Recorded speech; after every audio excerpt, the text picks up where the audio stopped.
Hello दोस्तों, नमस्कार। Political science learning में आप सभी का स्वागत है। दोस्तों, हम लोग यूजीसी नेट पॉलिटिकल साइंस का रिवीजन सीरीज कवर कर रहे हैं। आज के इस वीडियो में हम लोग unit second western political thought में हीगल और उनके विचारों को रिवाइज करेंगे। यदि हम लोग जॉर्ज विल्हेम फ्रेडरिक हीगल्स की बात करें तो इनका जन्म स्टुअर्ट जर्मनी में होता है 27 अगस्त 1770 को। ये चीफ एक्सपोनेंट माने जाते हैं आइडियलिज्म के विचारधारा के। इन्हें ओरिजिनेटर के रूप में देखा जाता है थेसिस, एंटीथेसिस और सिंथेसिस ट्रायड के लिए। साथ साथ हीगल्स को स्टेटिस्ट फिलोसफर माना जाता है क्योंकि ये स्टेट को ज़्यादा इम्पोर्टेंट देते हैं उसके सिटीजन से, यानी कि इंडिविजुअल से ज़्यादा महत्व ये स्टेट को देते हैं। यदि इनके मेन वर्क्स की बात की जाए तो इसमें आता है द फिनोलॉजी ऑफ स्पिरिट जो 1807 में पब्लिश होता है। साइंस ऑफ लॉजिक है इनका 1812 में पब्लिश होता है। इंसाइक्लोपीडिया ऑफ फिलोसफिकल साइंस है 1817 में पब्लिश होता है। Element of the philosophy of rights है जो 1821 में पब्लिश होता है। फिलोसफी ऑफ हिस्ट्री है, हिस्ट्री ऑफ फिलोसफी और फिलोसफी ऑफ रिलीजन, ये सभी इनके लेक्चर्स के कलेक्शंस हैं। फिर इनके विचारों को समझे तो सबसे पहले इन्हें आइडियलिज्म के रूप में देखा जाता है, यानी हीगल प्रोपोनेंट है आइडियलिज्म के विचारधारा के। इनका मानना है कि ट्रू नॉलेज जो एवरीथिंग का होता है वर्ल्ड में वो डिड्यूस होता है आइडिया ऑफ थिंग्स, यानी आइडिया ऑफ थिंग्स के बारे में अगर नॉलेज है तभी हमें ट्रू नॉलेज होगा वर्ल्ड का। ये कहते हैं कि आइडिया ऑफ जो थिंग्स होता है ये ज़्यादा इंपॉर्टेंट होता है उसके थिंग्स के इटसेल्फ से, यानी वस्तु से ज़्यादा इंपॉर्टेंट उसका जो आइडिया होता है, उसके क्रिएशंस का जो आइडिया होता है वो इंपॉर्टेंट होता है। उनका मानना है कि जो फिजिकल वर्ल्ड है ये कॉन्स्टेंटली स्टेट ऑफ फ्लक्स में होता है या चेंज होता रहता है, परिवर्तित होता रहता है, जबकि जो आइडिया है ये परमानेंट होती है। उनका मानना है कि जो फिजिकल वर्ल्ड होता है वो केवल मैनिफेस्टेशन होता है इस आइडिया का। वो बिलीव करते हैं कि जो knowledge of actually existing things है वो रिलेटिव होता है और इस कारण ये इम्परफेक्ट होता है। वो कहते हैं कि जो परफेक्ट नॉलेज होता है किसी भी चीज का वो आइडिया ऑफ थिंग्स को जानना होता है।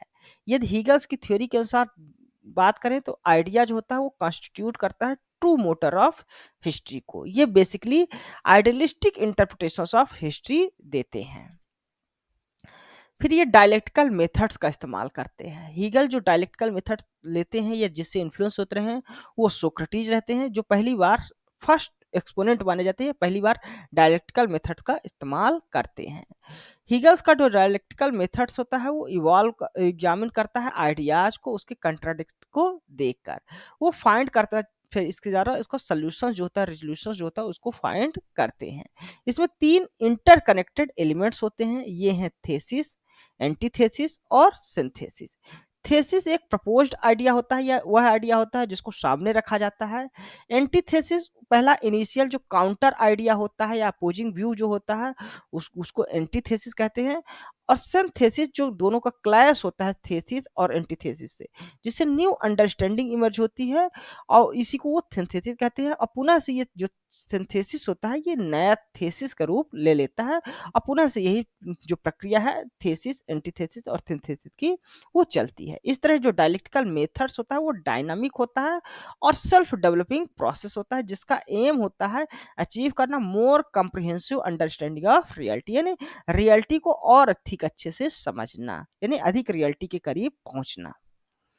इनके डायलेक्टिकल मेथड के इस्तेमाल की बात की जाए, यूज की बात की जाए तो इनका मानना है कि जो ट्रू नेचर्स होता है किसी भी थिंग्स को उसको तभी जाना जा सकता है जब उसके कंट्राडिक्ट को भी जाना जाए, यानी कंट्राडिक्ट को जब नॉलेज होगा तभी हमें ट्रू नेचर्स ऑफ थिंग्स भी पता चलेगा।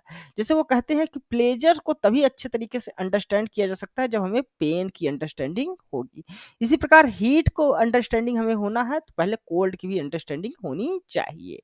गुडनेस की अंडरस्टैंडिंग हमें, बैडनेस की जब अंडरस्टैंडिंग होगी, समझ होगी, तभी हम लोग गुडनेस या अच्छाई की जो समझ है वो हमें हो जाएगी। इसी प्रकार जस्टिस की अगर हमें अच्छे से समझ लेनी है तो हमें इनजस्टिस को भी समझना होगा। इस तरह से जो चीजें हैं उसके कंट्राडिक्ट्स के माध्यम से ही हमें ट्रू नेचर्स उसका पता चल सकता है। वो सेवरल इंस्टेंसेस देते हैं जहां पर थीसिस, एंटीथेसिस और सिंथेसिस का इस्तेमाल होता है। जैसे वो फैमिली को मानते हैं थेसिस, सिविल सोसाइटी को एंटीथेसिस मानते हैं और स्टेट जो है इन दोनों का सिंथेसिस होता है। इसी प्रकार डिस्पोटिज्म फॉर्म ऑफ जो गवर्नमेंट्स होती है वो थेसिस होती है। डेमोक्रेटिक जो फॉर्म ऑफ गवर्नमेंट होती है वहां पर एंटीथेसिस है और जो कॉन्स्टिट्यूशनल मोनार्की है वो सिंथेसिस है। ऑर्गेनिक वर्ल्ड जो है यानी जब संसार बनता है जहाँ पर इनऑर्गेनिक जो वर्ल्ड होता है, इनऑर्गेनिक वर्ल्ड, वो थेसिस होता है। जब ऑर्गेनिक वर्ल्ड का निर्माण होता है यानी जीवन की उत्पत्ति होती है तो एक एंटीथेसिस है, और जब ह्यूमन बीइंग का इवोल्यूशन होता है तो वो सिंथेसिस होता है। इस तरह कहते हैं कि जो थ्योरी ऑफ डायलेक्ट्स है वो उसके कंट्राडिक्शंस या निगेशंस में होती है, पाई जाती है। ठीक, वो कंसीडर करते हैं कंट्राडिक्शंस को एज ए ड्राइविंग फोर्स मानते हैं होल प्रोसेस ऑफ एवोल्यूशंस का। फिर इनकी फिलॉसफी ऑफ हिस्ट्री की बात की जाए तो ये मटेरियल थिंग्स को केवल कमुलेटिव रिजल्ट मानते हैं इवोल्यूशंस ऑफ आइडियाज का, जो एब्सोल्यूट आइडिया होता है उसका। ये कहते हैं कि एब्सोल्यूट आइडिया होता है वो डायनामिक होता है और इवर इवॉल्विंग होता है, यानी हमेशा इवॉल्व होता रहता है, उसका डेवलपमेंट होता रहता है। और इसको वो टर्म देते हैं अनफोल्डिंग ऑफ रीजन्स, यानी जो आइडिया का एवोल्यूशन होता रहता है उसको अनफोल्डिंग ऑफ रीजन्स वो कहते हैं। और कहते हैं कि जो होल यूनिवर्स होता है वो रिजल्ट है इस process of unfolding of reasons का। वो हिस्ट्री को कई स्टेजेस में बताते हैं, डेवलपमेंट को, इवोल्यूशंस को। पहला जो स्टेज होता है वो एवोल्यूशंस होता है, इसमें फिजिकल या जो इनऑर्गेनिक वर्ल्ड है उसका। सेकंड जो स्टेज आता है इसमें ऑर्गेनिक वर्ल्ड का निर्माण होता है, एवोल्यूशंस होता है जिसमें एनिमल, प्लांट्स एक्सेट्रा बनते हैं। फिर थर्ड जो एवोल्यूशंस होता है इसमें ह्यूमन बीइंग का एवोल्यूशंस होता है, जो क्वालिटेटिवली हायर स्टेट में होते हैं, क्योंकि ह्यूमन जो होते हैं वो रेशनल एजेंट होते हैं, तार्किक प्राणी होते हैं।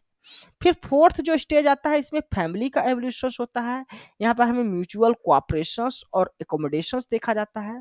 फिफ्थ जो स्टेज आता है यहाँ पर सिविल सोसाइटी का एवोल्यूशन होता है, और यहाँ पर इकोनॉमिक इंटरडिपेंडेंस देखा जाता है और साथ साथ म्यूचुअल कोऑपरेशन देखा जाता है सिविल सोसाइटी के बीच।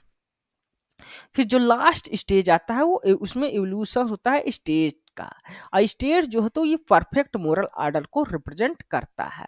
उनका मानना है कि जो फैमिली हो वो यूनिटी को दिखाती है, सिविल सोसाइटी पर्टिकुलरिटी को दिखाती है, जबकि स्टेट जो होता है ये यूनिवर्सलिटी को रिप्रेजेंट करती है, सिंबलाइज करती है। वो कहते हैं कि फैमिली और सिविल सोसाइटी दोनों को मेंटेन करके रखना चाहिए, क्योंकि इनके पास सम डिग्री जो है तो रेशनलिटी होती है, थोड़ा बहुत तार्किक तार्किक होते हैं, लेकिन जो स्टेट है वही परफेक्टली रेशनल या परफेक्टली इथिकल होते हैं। उनका मानना है कि जो इवोल्यूशनरी प्रोसेस होता है वो पास करता है कई स्टेजेस के थ्रू, और जो ये सक्सेसिव स्टेज होता है उस पहले वाले स्टेज से कुछ प्रीडेसर स्टेज से इम्प्रूवमेंट होता रहता है आगे वाली स्टेज में। जैसे इनऑर्गेनिक वर्ल्ड बनता है, फिर ऑर्गेनिक वर्ल्ड होता है तो कुछ इम्प्रूवमेंट होता है, फिर ह्यूमन बीइंग बनते हैं तो और ज़्यादा जो तो इम्प्रूवमेंट्स होता है, फिर फैमिली बनती है, फिर सिविल सोसाइटी बनती है, और जो स्टेट है वो वहाँ पर परफेक्टली रेशनलिटी और परफेक्टली इथिकल रूप से हमको दिखाई देता है। फिर इनकी थ्योरी ऑफ स्टेट की बात की जाए तो इनकी जो थ्योरी ऑफ स्टेट है वो रूट करती है एक्सियम्स पर। ये एक्सियम्स है what is rational is real and what is real is rational, यानी कि जो रेशनल है तार्किक है वही वास्तविक है, रियलिटी है, और जो रियलिटी है वही तार्किक या रेशनल है। उनका मानना है जो कुछ भी एग्जिस्ट करता है वर्ल्ड में वो रीजन्स के अनुसार एग्जिस्ट करता है, और उनका वो अकॉर्डिंग टू रीजन्स होता है, यानी तर्क के अनुसार होता है। और साथ साथ वो कहते हैं whatever is according to reason, जो तर्क के अनुसार होता है वही एग्जिस्ट कर पाता है संसार में, उनका मानना है। हीगल्स की जो थ्योरी ऑफ स्टेट है वो बेस्ड करती है, बेसिक प्रीमाइस है ग्रेजुअल अनफोल्डिंग ऑफ रीजन्स, या जो रीजन्स या रेशनल है उसका जो एवोल्यूशन होता रहता है वो है, या स्पिरिट का। ठीक, उनका मानना है कि जो एब्सोल्यूट आइडिया होता है वो डायलेक्टिकल प्रोसेस के थ्रू इवॉल्व होता है। वो रीजन्स कहते हैं कि रीजन्स भी परफेक्ट, रीजन्स का जो परफेक्ट रियलाइजेशन है वो स्टेट में ही महसूस किया जा सकता है।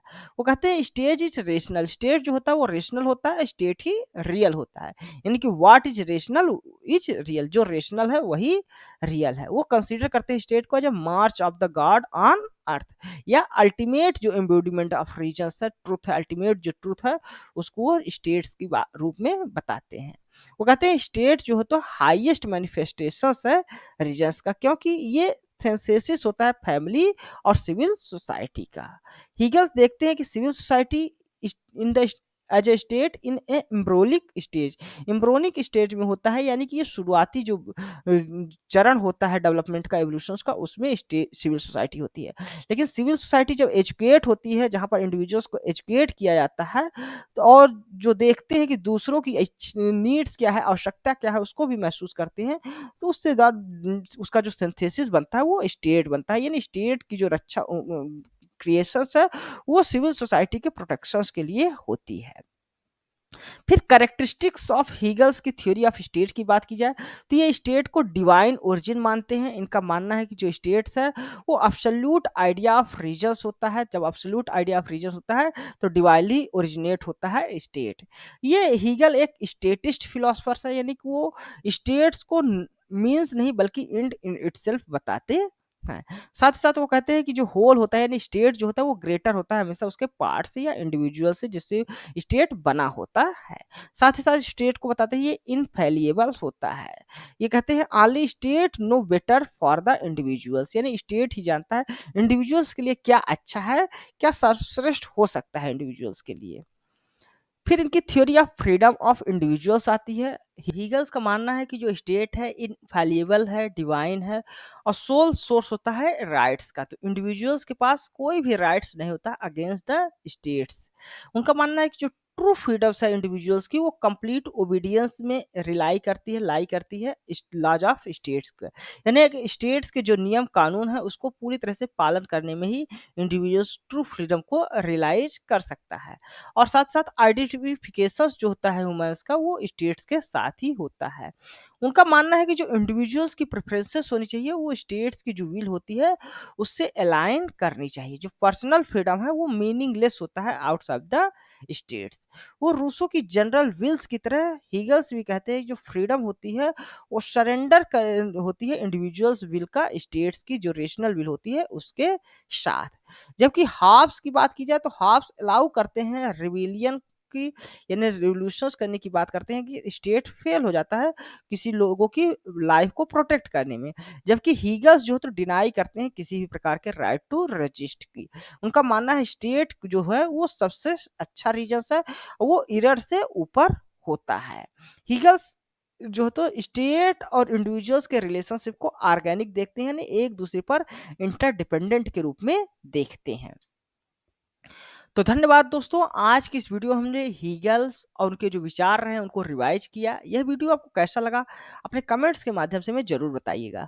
साथ साथ आप हमारे इस वीडियो को लाइक करें, हमारे इस चैनल को सब्सक्राइब करें और अपने दोस्तों के साथ भी शेयर करें ताकि इस तरह की जो वीडियोज हैं वो लगातार आपको मिलती रहे। इसके अलावा आप हमारे टेलीग्राम चैनल पॉलिटिकल नेटवर्क को भी ज्वाइन कर सकते हैं जहाँ पर हमारे सभी लेक्चर्स की PDF मिलती है और डेली MCQs भी प्रोवाइड की जाती है। तो धन्यवाद, थैंक यू।